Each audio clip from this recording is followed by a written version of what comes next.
Assalamu alaikum, everyone. Today's our class number is 11, where we can learn how to make negative integrative questions in present, past, future. So let's see.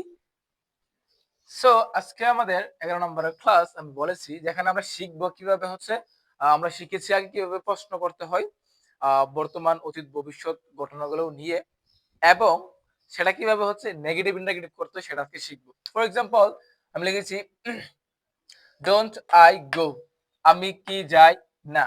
এখন কথা হচ্ছে আমরা আগে শিখেছি do I go, আমি কি যাই, do I go, আমি কি যাই। এখন আজকে আমরা শিখবো ডোন্ট আই গো, আমি কি যাই না, আমি কি যাই না। তাহলে দেখেন ডোন্ট আই গো, আমি কি যাই না। এখন কোথাও যান না আপনারা সেটা লিখে দিবেন, যেমন আমি স্কুলে যাই না, তাহলে don't I go to school, আমি কি স্কুলে যাই না। ঠিক আছে, তাহলে don't I go to school, এখানে আমি লিখে দিচ্ছি সেন্টেন্সটা সুন্দর করার জন্য টু স্কুল। ওকে, সো টু স্কুল, তাহলে কি হলো don't I go to school, আমি কি স্কুলে যাই না। তাহলে এখন don't we go to school, আমরা কি স্কুলে যাই না। আগে পড়েছি আমরা কি স্কুলে যাই, এখন সেটাকে যদি নেগেটিভ করি তাহলে হবে নেগেটিভ ইন্টারোগেটিভ করলে আমরা কি স্কুলে যাই না। তাহলে don't we go to school, আমরা কি স্কুলে যাই না, সেখানে আপনি অবজেক্টটা এড করে দিবেন, তাহলে নতুন সেন্টেন্স হয়ে যাবে। তাহলে in this way you can make thousands of sentences, and if you know the structure and the use of this structure in your daily life, you can make many sentences in every day, as well as you can use this structure in your daily life to flourish your spoken English. Got it? The next one, don't you go to school, তুমি কি স্কুলে যাও না। এখন আপনি যদি বলেন এখানে স্কুলে যাও না লিখে নাই, আমি লিখি নাই, জায়গা কম সেজন্য। তাহলে don't you go to school, তোমরা কি স্কুলে যাও না। তারপরে don't they go to school, তারা কি স্কুলে যায় না।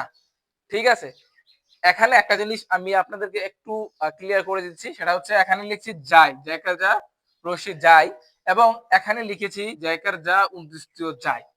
বুঝতে পারেন, তাহলে পার্থক্যটা হচ্ছে আপনার সাবজেক্টের উপর অর্থাৎ কর্তার উপর বেস করে তখন হচ্ছে আমাদের এখানে ক্লিয়ার পার্টটা চেঞ্জ হয়। আশা করি সেটা বুঝতে পেরেছেন। তাহলে don't they go to school, তারা কি স্কুলে যায় না। বুঝতে পেরেছেন। তারপর একটা ইন্টারেস্টিং বিষয় আছে এখানে, সেটা হচ্ছে does not, does not, does not he go to school, সে কি স্কুলে যায় না। তাহলে আমি যেটা আপনাদেরকে বলতে যাচ্ছি ইন্টারেস্টিং বিষয় হচ্ছে এখানে আমরা ডাজ নট কেন লিখেছি, এটা আপনার একটা কোশ্চেন হতে পারে আই থিঙ্ক, বিকজ এখানে লিখেছি ডোন্ট কিন্তু এখানে লিখেছি ডাজ। কেন ডাজ নট কেন হবে, এটা আপনার কোশ্চেন হতে পারে না। অবশ্যই হতে পারে, কারণ হচ্ছে এখানে সাবজেক্টিভ ফর্ম গুলো অ্যাকচুয়ালি কি third person singular, third person singular এবং প্রেজেন্ট ইনডেফিনিট টেন্স। বুঝতে পেরেছেন, যার ফলে আমরা এখানে কি ইউজ করেছি does instead of don't. Clear, যখন আমরা subject third person singular number হবে এবং প্রেজেন্ট ইনডেফিনিট টেন্স হবে তখন অবশ্যই আপনাকে ইউজ করতে হবে does instead of don't. This is very crucial. So if you don't know the use of this structure, it will be wrong sentence, it will be wrong sentence for you. Okay, so no problem, and then we will gradually learn everything. তাহলে বুঝতে পারলাম আমরা এখানে কেন does use করেছি, যেটা আমি আপনাদেরকে already I have taught you in my previous classes. Okay, ইতিমধ্যে আমি আপনাদেরকে শিখিয়েছি কিভাবে কেন হচ্ছে আমরা ডাজ ইউজ করি। তাহলে ডাজ, ডাজ নট, তাহলে আমরা একসাথে বলতে পারি ডাজন, ডাজ নট না বলে বলতে পারি doesn't. Doesn't he go to school, সে কি স্কুলে যায় না। তারপর doesn't she go to school, সে সে কি স্কুলে যায় না। এখানে আমি বলেছি হি হচ্ছে পুরুষ বোঝাইতে আমরা ব্যবহার করি এবং শি হচ্ছে মহিলা বোঝাইতে ব্যবহার করি। তারপরে doesn't it go to school, ইহা কি স্কুলে যায় না। তারপর হচ্ছে doesn't Kamal go to school, Kamal কি স্কুলে যায় না। তাহলে আমরা একটা ভার্ব দিয়ে প্র্যাকটিস করেছি, এখন আমরা আরো একটা ভার্ব দিয়ে প্র্যাকটিস করব।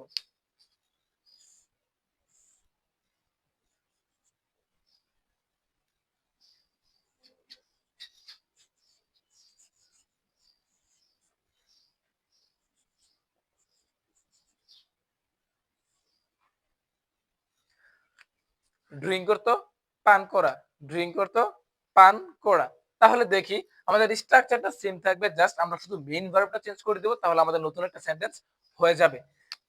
আবার যেমন এখানে আমি কিন্তু বলেছি যে ডো নট কে আমরা সংক্ষেপে বলি ডোন্ট, ঠিক আছে? তাহলে ডোন্ট আই ড্রিঙ্ক, এখন আপনি কিছু পান করেন না, এটা হতে পারে লিকুইড লিকুইড জাতীয় জিনিসগুলো, যেমন হচ্ছে জুস, তারপর হচ্ছে ওয়াটার, এটিসি। তাহলে আমি লিখলাম ওয়াটার, ওয়াটার, ঠিক আছে?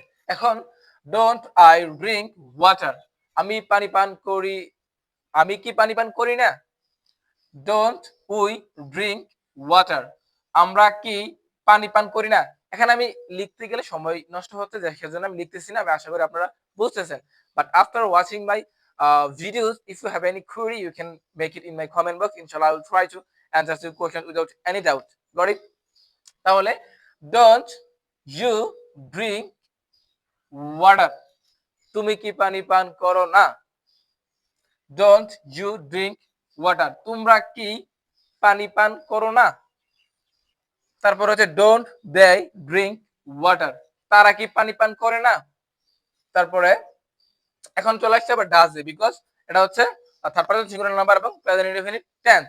তাহলে ডাজ নট কে বলতে পারি doesn't, doesn't he drink water, সে কি পানি পান করে না? ডাজন শি ড্রিঙ্ক ওয়াটার, সে কি পানি পান করে না? ডাজন ইট ড্রিঙ্ক ওয়াটার, ইহা কি পানি পান করে না? Doesn't Kamal drink water, Kamal কি পানি পান করে না?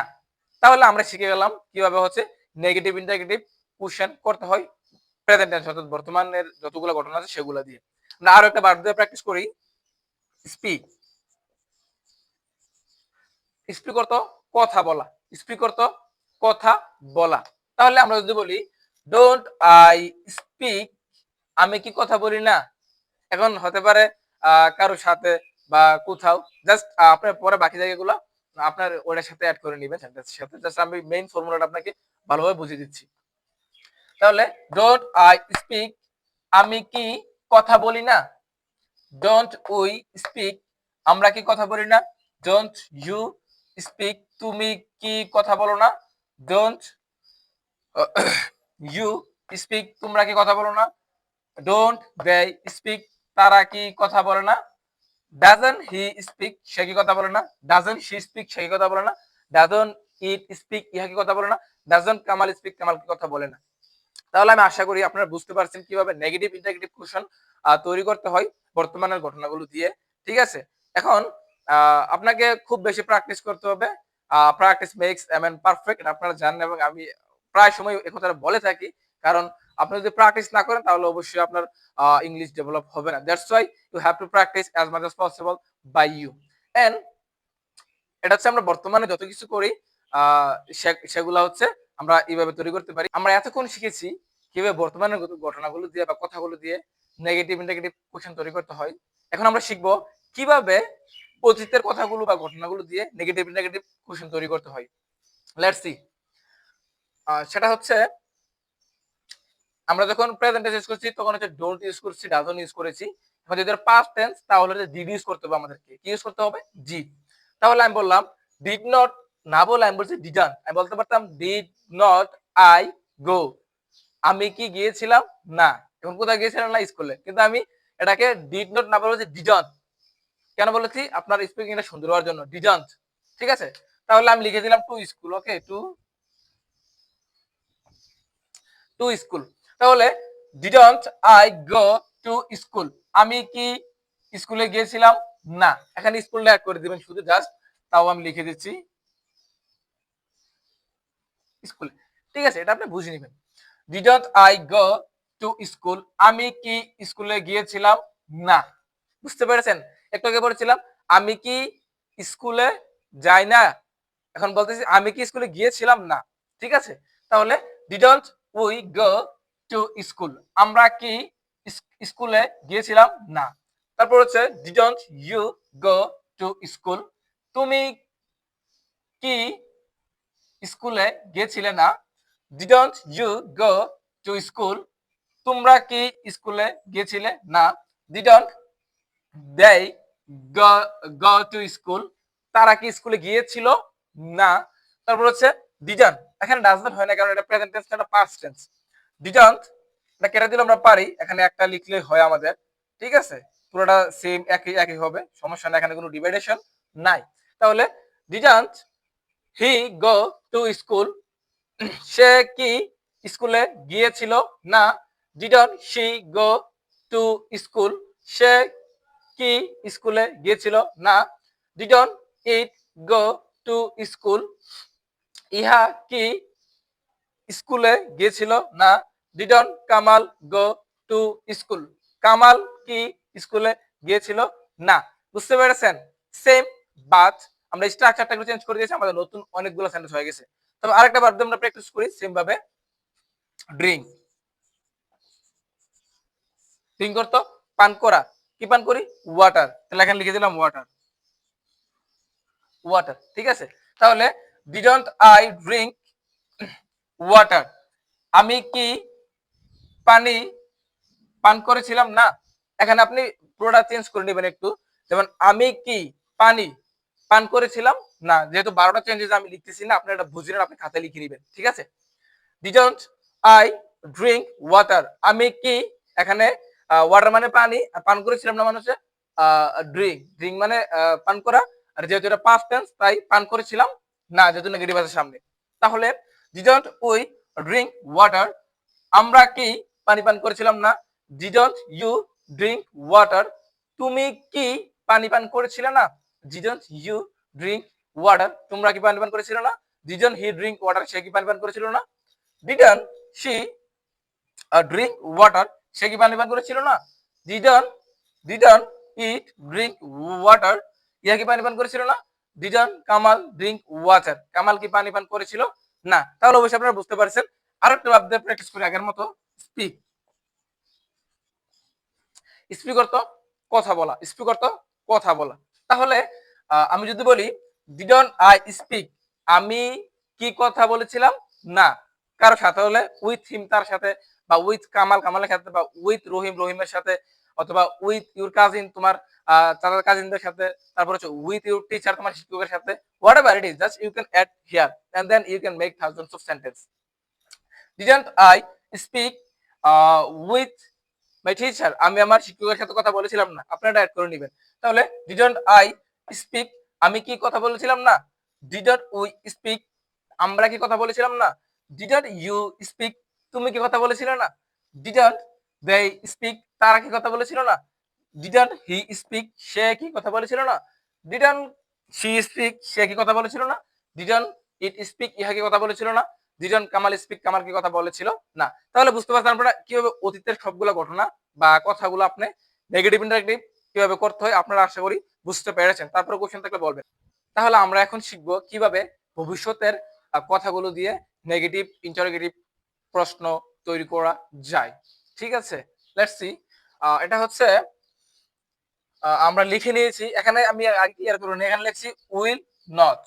আমরা শ্যাল এবং উইল দুইটাই ইউজ করতে পারি, তবে মডার্ন ইংলিশে উইল ইউজ করে, দ্যাটস ওয়াই আমি আপনাদেরকে উইল দিয়ে প্র্যাকটিস করাচ্ছি, বাট দুইটাই সঠিক। ঠিক আছে, আর এখানে উইল নট লিখে নিয়েছি, চাইলে ওন্ট লিখতে পারেন, আবার উইল নটও লিখতে পারেন। ঠিক আছে,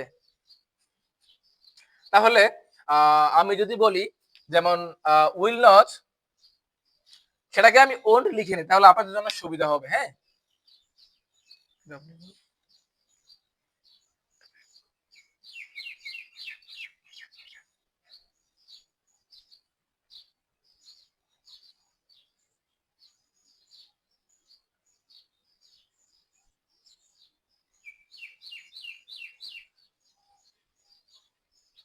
ঠিক আছে, আমি এখানে উইল নটটাকে ওন্ট লিখে নিয়েছি, আপনি চাইলে উইল নট বলতে পারেন, ওন্ট বলতে পারেন, যেমনটা বলেছিলেন do not, don't, did not, didn't, will not, won't.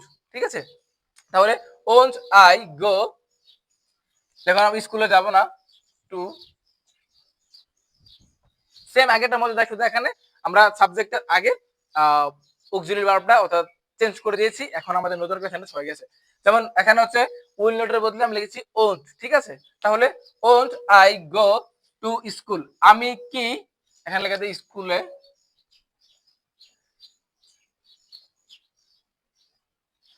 আমি কি স্কুলে যাব না, আগে আমরা বলেছি আমি কি স্কুলে যাব, এখন বলতেছি আমি কি স্কুলে যাব না, ঠিক আছে? তাহলে won't I go to school, আমি কি স্কুলে যাব না। Won't we go to school, আমরা কি স্কুলে যাব না। Won't you go to school, তুমি কি স্কুলে যাবে না। Won't you go to school, তোমরা কি স্কুলে যাবে না। Won't they go to school, তারা কি স্কুলে যাবে না। Won't he go to school, সে কি স্কুলে যাবে না। Won't she go to school, সে কি সরি সে সে কি স্কুলে যাবে না। Won't it go to school, ইহা কি স্কুলে যাবে না। Won't Kamal go to school, Kamal কি স্কুলে যাবে না। ঠিক সেম ও তার একটা ভার্ব লিখে আগের মতোই D R I N D, তাহলে ড্রিঙ্ক করতো পান করা, ড্রিঙ্ক করতো পান করা, তাহলে অবশ্যই আমরা লিখতে পারি water, water. Won't I drink water, আমি কি পানি পান করব না। তারপর হচ্ছে ওন্ট আই ড্রিঙ্ক ওয়াটার, আমরা কি পানি পান করব না। তারপর হচ্ছে won't won't won't you drink water, তুমি কি পানি পান করবে না। ওন্ট ইউ ড্রিঙ্ক ওয়াটার, তোমরা কি পানি পান করবে না। Won't you won't they drink water, তারা কি পানি পান করবে না। ওন্ট হি ড্রিঙ্ক ওয়াটার, সে কি পানি পান করবে না। ওন্ট শি ড্রিঙ্ক ওয়াটার, সে কি পানি পান করবে না। ওন্ট ই ড্রিঙ্ক ওয়াটার, ইহা কি পানি পান করবে না। Won't Kamal drink water, Kamal কি পানি পান করবে না। এখন আরো একটা ভার্ব লিখে নেই, স্পিক, যেটা আমরা আগেই পড়েছি।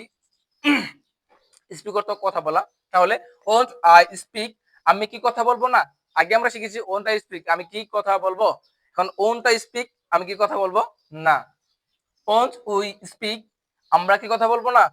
ওন্ট ইউ স্পিক, তুমি কি কথা বলবে না। ওন্ট ইউ স্পিক, তোমরা কি কথা বলবে না। ওন্ট দে স্পিক, তারা কি কথা বলবে না। ওন্ট হি স্পিক, সে কি কথা বলবে না। ওন্ট শি স্পিক, সে কি কথা বলবে না। ওন্ট ইট স্পিক, কি কথা বলবে না। ওন্ট কামাল স্পিক, কামাল কি কথা বলবে না। তাহলে আশা করি আপনারা আজকের ক্লাসটা দেখে অনেক বেশি উপকৃত হয়েছেন, এবং যারা দেখেন নাই পুরোটা ক্লাস দেখে নিবেন, এবং আপনার ভালো লাগলে আপনি আপনার বন্ধুদের সাথে শেয়ার করতে পারেন অ্যাজ ইউর উইশ। বাট আমি বলবো আমি যেভাবে আপনাদেরকে পড়িয়েছি জিনিস, this is a very easy, but you need to practice. Just you should write down this structure in your exercise book. As a result, you can practice frequently. How much practice you can do and your English will be improved by your practicing purpose. So আপনাকে অনেক বেশি practice করতে হবে, there is no limitations. Okay, so এখন আপনি কি করবেন, কতগুলো প্রিপোজিশন পড়িয়েছি, আজকে আমার যেহেতু 11 নম্বর ক্লাস, মানে 110টা ভার্ব হওয়ার কথা, আপনি ভার্বগুলো দিয়ে ফ্রিকোয়েন্টলি ভার্বগুলো বসাবেন, স্ট্রাকচার লিখবেন, প্র্যাকটিস করবেন, তাহলে আপনার মুখের জড়তা কেটে যাবে। বাই দ্য ওয়ে, আপনারা হচ্ছে একদিন ইংলিশে কথা বলা শিখে যাবেন এবং আপনি হবেন একজন English speaker. So thank you so much, all the best.